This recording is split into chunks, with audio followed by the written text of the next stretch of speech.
தாராசுரம் கோயிலுக்கு பேக் சைடில் தான் இப்போ நம்ம பார்த்துட்டு இருக்கோம். இங்கே ஒரு சில முக்கியமான விஷயங்களை நம்ம நோட் பண்ண முடியும். என்ன அப்படின்னு பார்த்தீங்கன்னா, சோழர்கள் காலத்து பெயிண்டிங்ஸ் தான் இது. வரையப்பட்ட காலத்தில் முழுமையான பெயிண்டிங்ஸாக இருந்திருக்கும். பட் இப்போ நம்ம பார்க்குறது அந்த 100% பெயிண்டிங்ஸில் எஞ்சி இருக்கக்கூடிய 10%த்திற்கும் குறைவான பெயிண்டிங்ஸை தான் நம்ம பார்த்துட்ருக்கோம். அதுவே இன்னமும் நினச்சி ரொம்பவும் அழகாக இருக்குது அப்படின்னு தான் சொல்லணும்.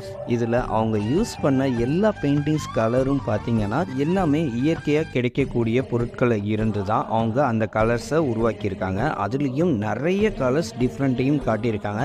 இன்றைக்கி ஒரு மாடர்ன் பெயிண்டிங்கில் என்னென்ன கலர் யூஸ் பண்ண முடியுமோ எல்லா கலரையும் அந்த காலத்திலேயே இயற்கையான முறையில் பயன்படுத்தியிருக்காங்க. அவங்க யூஸ் பண்ண ப்ரெஷ்ஷஸாக இருக்கட்டும், அவங்க யூஸ் பண்ண பின்னாடி பேக் சைட் போர்டாக இருக்கட்டும், எல்லாமே அவங்க ரெடி பண்ணது எல்லாமே இயற்கையான முறையில் ரெடி பண்ணியிருக்காங்க.